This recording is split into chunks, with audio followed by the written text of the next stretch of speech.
In Exodus 33, 7 through 16, and Exodus, you don't normally think of Exodus being about Easter, but I'll tie it all together. Exodus 33, 7 through 16. Now Moses used to take the tent and pitch it outside the camp, far off from the camp, and he called it the tent of meeting. And everyone who sought the Lord would go out to the tent of meeting, which was outside the camp. Whenever Moses went out to the tent, all the people would rise up, and each would stand at his tent door and watch Moses until he had gone into the tent. When Moses entered the tent, the pillar of cloud would descend and stand at the entrance of the tent, and the Lord would speak with Moses. And when all the people saw the pillar of cloud standing at the entrance of the tent, all the people would rise up and worship, each at his tent door. Thus the Lord used to speak to Moses face to face, as a man speaks to his friend. When Moses turned again into the camp, his assistant, Joshua, the son of Nun, a young man, would not depart from the tent. Moses said to the Lord, "See, you say to me, 'Bring up this people,' but you have not let me know whom you will send with me. You have said, 'I know you by name, and you have also found favor in my sight.' Now therefore, if I have found favor in your sight, please show me now your ways, that I may know you in order to find favor in your sight. Consider too that this nation is your people." And he said, "My presence will go with you, and I will give you rest." And he said to him, "If your presence will not go with me, do not bring us up from here. For how shall it be known that I have found favor in your sight, I and your people? Is it not in your going with us, so that we are distinct, I and your people, from every other people on the face of the earth?" Can I tell you, it's all about his presence. Everything is about his presence. If we back up to verse 7, notice it says, everyone who sought the Lord could go out to the tent of meeting. So it tells me everyone who was seeking the Lord was invited to this tent, invited to the tent of meeting. They were invited to their tent, to this tent. They were invited to leave their tent, to leave the comfort of their home, and to come to the tent of meeting and to meet with God. But notice it says, when Moses would go to the tent of meeting, everyone would stand at their own door. They stayed at their own tent until Moses had entered. And then when Moses began talking with God and they would see the pillar of cloud, then they would worship at their own tent. They were worshiping, but what it strikes me about this is that they were worshiping from afar. They could have come close. They could have come close and they were invited. They were invited to the tent. But they chose to worship from afar. They chose to stay back at their tent. And I wonder if we've ever made that same decision. Have we ever made that same decision that we know God's moving and he's calling us to do something, but we're comfortable? I know I have. We're comfortable right where we are, and we're like, I'm worshiping, but I'm going to worship right here. I'm going to stay in my seat, or I'm going to stay at my house, or I'm going to stay here, and I'm just going to worship from afar. Have we ever sensed the presence of God stirring and decided we're just going to stay where we are? When I was dating Heath, which has been over 20 years ago now, because this June we'll be married 20 years, the Lord had been telling me, I want you to come higher. And I didn't know what that meant. It was just in my quiet time, and it was like every day he was telling me, I want you to come higher. And I was willing, but I had no idea what he meant. And so one Sunday morning I was driving out to Heath's house, which is in the spot where we live now. And the Lord just told me to pull over. And I could show you today where he told me to pull over. And I guess he told me to pull over so I could pay attention to him. But as soon as I pulled over, he said, "Today I'm going to take you higher." And I still didn't know what he meant, but I knew it was going to be that day. And he said, "And I want you to tell Heath."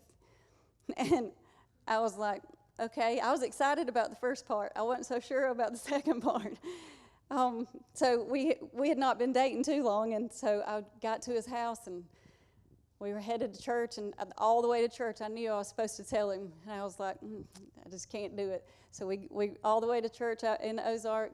He was working media, and so he went to the media booth, and church was just about to start, like within a few seconds. And it was, when the Lord is telling you to do something, like your heart's about to beat out of your chest, just right here. And I was like, okay, I got to go tell him. So I just walked over there and told him. I said, I don't know what this means, but the Lord said he's going to take me higher today. He was like, okay. He was ready. Well, the rest of that service, I couldn't tell you anything about the sermon. I have no idea what the service was about, except that at the end of the service, I know that I was at the front for the altar call. And our pastor's wife at the time was praying over me, and the next thing I knew, I was on the floor. And I felt a power that I had never felt before. I had been raised in the Methodist church. I had never been around any of that. But I knew it was a power that I could not stand up in the midst of that power, and peace like I had never felt before. And as soon as I stood up, I started speaking in tongues. This little Methodist girl, I surely had never done that before. But I could have stayed like I wanted to. I could have stayed. I could have not told him. I could have sat in my seat, and not gone forward for that altar call. But I knew God was calling me to go deeper or to go higher with him. Thank the Lord he drew me and I responded, because there's been times that he's drawn me and I have not responded. But he met me there with his manifest presence, with a peace and a power, like I said, that I had never known before. And he is inviting us to experience his manifest presence every day. Every day. His presence is with us. We know that all the time. He says he never leaves us and never forsakes us. But his manifest presence, he wants us to experience that every day, to hear his voice. It may be different, or it will be different for each of us. He may be calling you to get baptized in the Holy Spirit. He may be calling you to spend more time in your secret place with him. He may be calling you to enter into worship and songs at home just like you do at church. Are we all in our relationship with him, or are we standing back? Are we watching while others are worshiping? Or are we all in with Jesus? Verse 11 of Exodus 33 tells us that God talked to Moses face to face. Y'all, God talked to Moses face to face like a friend. I mean, can you imagine? Just like me and Heath talking, just like me and Vicki talking. I mean, I say something and Vicki talks back, That's the way God wants to talk to us. It's not just a list of all of our prayer requests, which I have done many, many times. And then at the end, okay, God, what would you like to say now? I've done that so many times to him. But that's not what he wants. He wants a conversation with us. He wants a relationship with us. God and Moses talking just like you and I talk. That's the relationship that I want with God. That's the relationship that I want every day with him. A conversation where we're both talking. I'm talking, he's listening. He's talking, I'm listening. So many times I think we make prayer too complicated. We think we have to be at a certain place or at a certain time or sitting in a certain chair. And I am not diminishing the importance of that at all, because I have a schedule that I follow most mornings, and I go to the same place, and I know where I'm going to sit to read or sit to pray. And that's very important. But also 1 Thessalonians 5:17 says, pray without ceasing, all during the day. Whether you're at work, whether you're driving down the road, whether we're at Walmart, whether we're getting gas, whether somebody just pulled out in front of us, praying without ceasing is talking to him all day. And that's what Moses did. He drew closer to God. He made the effort to go to the tent of meeting. And God met him there. When we take a step toward God, God is going to meet you there every single time. He's calling us to go higher. He's calling us to a deeper level of intimacy with him. I just challenge us tonight to take that step, because we all can go deeper. We all can go higher. Don't stand on the outskirts watching and waiting, worshiping from afar. Step in and take that step. In Exodus 33:11, it also tells us that when Moses left the tent, Joshua, his assistant, stayed. He did not leave. He probably had heard the conversations between Moses and God. Can you imagine just being eavesdropping on God's conversation? Joshua was probably so overwhelmed with God's presence that he didn't want to leave. He lingered. Joshua lingered. He stayed around. He didn't let the busyness of his day, he didn't let the schedule, he didn't let, because Moses left, he had to leave.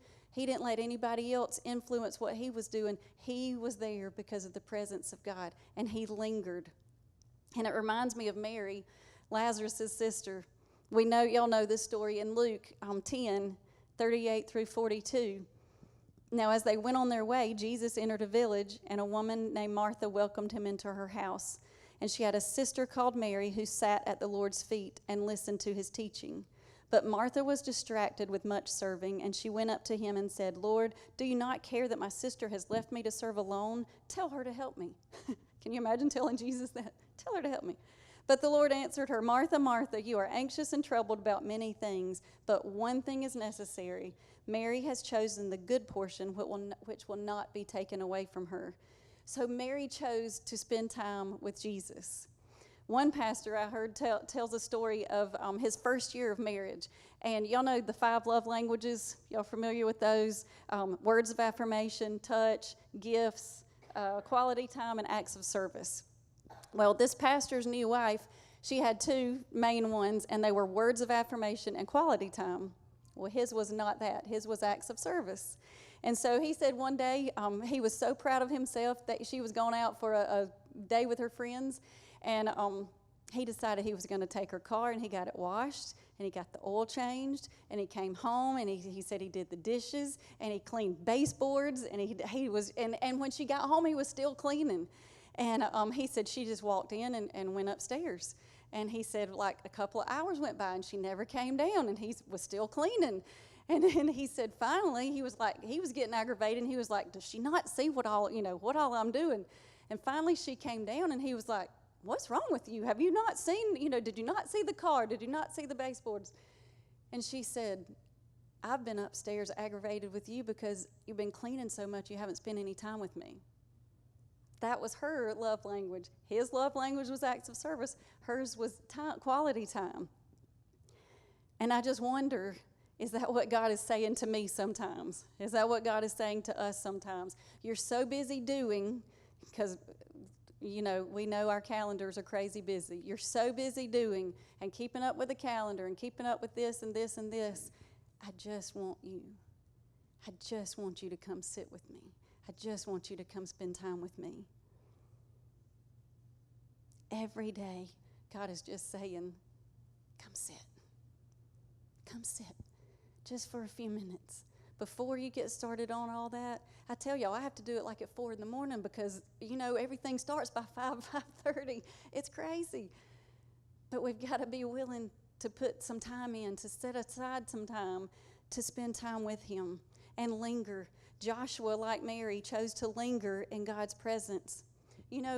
We've been in church services before. We've been in church services here. We've been in church services other places where the presence of God was so heavy that you did not want to leave. We've had worship nights here before that we just did not want to leave. And they didn't even close the service. They just said, leave whenever you feel led. Lingering in his presence. What would happen if we all lingered? If we all lingered just a little bit longer, lingered in church, lingered in our secret place with him, lingered in our time with him. Jesus is looking for a bride who is preparing for her bridegroom. He is looking for a bride who loves him. And he is looking for a bride that is prepared to linger with him. Now, I didn't give y'all this part up there, media. I'm sorry. The Lord added this afternoon. But the parable of the 10 virgins in Matthew chapter 25, verse 1 through 12. We know the story. We know there were 10 virgins. We know they all had lamps. We know that they were all looking for the bridegroom. We know they all fell asleep. But verse 25 says, Then the kingdom of heaven will be like the 10 virgins who took their lamps and went to meet the bridegroom. 5 of them were foolish and 5 were wise. But when the foolish took their lamps, they took no oil with them. But the wise took flasks of oil with their lamps. And as the bridegroom was delayed, they all became drowsy and slept. But at midnight there was a cry, Here's the bridegroom, come out to meet him. And then all those virgins rose and trimmed their lamps. And the foolish said to the wise, Give us some of your oil, for our lamps are going to go out. But the wise answered, saying, Since there will not be enough for us and for you, go rather to the dealers and buy some for yourselves. And while they were going to buy, the bridegroom came, and those who were ready went in with him to the marriage feast, and the door was shut. After the other virgins came also, saying, Lord, Lord, open to us. But he answered, Truly I say to you, I do not know you. Watch therefore, for you know neither the day nor the hour. You know, about this story, they all had lamps. The ones that were prepared and the ones that weren't prepared, they all had lamps. And they were all playing the part. In today's world, we could say that they were all playing the part of a Christian. They were all carrying their lamps around. They were looking for the bridegroom. So all 10 of them were looking for the bridegroom. They knew he was coming. But I'm afraid that so many people today are walking around with their lamps thinking, I go to church, I do good things, I'm a good person, and I'll be ready when he comes because I've got a lamp. But only 5 of the 10 virgins had oil. And this is what the Lord showed me this afternoon. A lamp with no oil looks good on the outside. It looks good on the outside. It looks just like the other lamps. But when it comes time to put the lamp to use, it's no good if there's no oil inside. I don't want to be an ornate lamp. I don't want to be a lamp just looking on the outside, but empty on the inside. I want to be filled with Jesus. I want my lamp to be full. I want my oil to be ready when he returns. And recently I heard, how do we get oil? How do you get oil in your lamp? It comes from the time in the secret place with Jesus. It comes from crying your eyes out to him. It comes from falling on your face before him. It comes from coming to the altar and just getting before him, but making an altar at your home, having those times with him, pouring your heart out to him, allowing him to show you things in your life that you need to let go of, or you need to lay down, or you need to change for him. We don't get oil from sermons. We don't get oil from conferences. Those are great, and they prepare us and they equip us. But that's not our oil. Our oil costs something. Our oil is expensive. It costs you. It costs time. It costs effort. And when we put forth that effort, then we're going to be ready. And we're going to be ready to stand before him one day and hear not, I'm sorry I never knew you, but well done, good and faithful servant. You know, I can't share my oil with you, and you can't share your oil with me. They couldn't give the other ones their oil. It's my oil. It's your oil. What God is doing in your life is different than what he's doing in my life. We're all on a path. We're all growing closer to him daily. But it's a daily decision. It's a daily devotion as we get up every morning as to how we spend our time. Are we ready to linger? Are we ready to linger in the secret place in our time with him so that our oil is ready? In Exodus 33, we see again that God has told Moses to leave Mount Sinai and head to the land flowing with milk and honey. But God has told them that he will not go with them. And Moses, we see in verses 12 through 15, Moses' reply, Moses said to the Lord, see, you say to me, bring up these people, but you have not let me know whom you will send with me yet. Yet you have said, I know you by name, and you have also found favor in my sight. Now therefore, if I have found favor in your sight, please show me now your ways so I may know you in order to find favor in your sight. Consider too that this nation is your people. And he, God, said, my presence will go with you, and I will give you rest. And then Moses said to him, if your presence will not go with me, do not bring us up from here. I'd rather stay in the wilderness than go to the promised land without you. I'd rather stay right where I am than go anywhere without you. And that's the devotion that God wants from us. That's the decision that we have to make every day. Is God, am I going to follow you? Am I going to follow what Julie wants, Julie's plans? Because a lot of times Julie's plans are different than the Lord's plans. But I got to lay those down. I got to die to myself every day so that I can hear his voice, so that I can do the plan that he has for me. Moses is saying, God, your presence is everything. Your presence means everything to me. If you're not going, I'm not going. I'm not going anywhere without you. I want you more than your gifts. That's what he's saying. God's presence is everything. He may give you, you may have an idea, you may have a new opportunity. But before we take a new idea or we go take a new opportunity, we have to ask God, is that where you want to go? Are you going to go with me there? And if he's not, then don't go. Because I've been places before that God did not go with me, and it does not turn out well. Joshua staying behind at the tent of meeting after Moses left, he was saying, God, your presence is everything to me. Mary sitting at the feet of Jesus, she was saying, your presence is everything to me. And I've been thinking lately about how I take the presence of God for granted. You know, we always say, God, I know God's with me. God's, you know, he came in here with us. I know God never leaves me. But I take it for granted.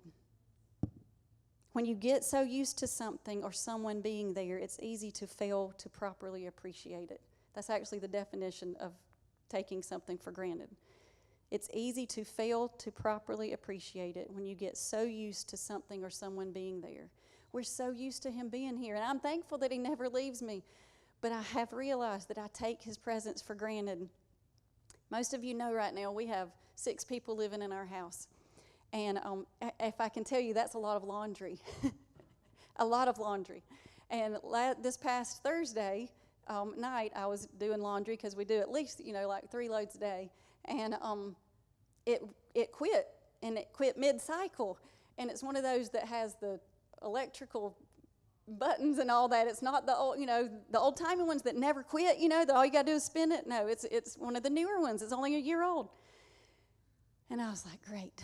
So not only did it stopped mid-cycle and it didn't spin. So I had a load of clothes, well, it was really towels and blankets, of course, soaking wet. So I worked and couldn't get it fixed, and so I just went to bed. And the next morning we were leaving, going out of town, and I thought, those clothes cannot sit, for 2 more days in that water, or those towels and stuff. So anyway, I got up that morning, and I sat me a big bucket beside the washing machine, and I pulled each one out, and I, started at one end of the towel, and I'd wring it, get as much water out as I could, and then put it in the bucket. And I kept doing it, My hand got tired, my forearms were burning, and I was like, Lord, okay, what can I learn from this? Because there's got to be something I can learn from this. And I just felt him say, you take your washing machine for granted. And I do. I mean, you just go in there, you throw a load of clothes in there, I throw a few pods in there and press start and thank the Lord it washes them, and I come back and I throw them in the dryer. And it reminded me of Ecuador, because their washing machine is a brick kind of square that they've made outside their door, and they go hand wash their clothes every day. And then most of them have their clothesline up on top of their roof, and so they carry their wet clothes after they've wrung them out. They carry their wet clothes up on top of their roof to hang them out. So I realized that I had taken my washing machine for granted, absolutely. But how many times do I do that with Jesus? How many times do I do that with God's presence? He's right there with me, but I just go about my day. And I know he's right there with me, but I just leave him over here instead of choosing to linger with him and choosing to come closer and sit with him. I don't want to take him for granted. I don't want to fail to properly appreciate him. Right now, can we just take a moment and close our eyes?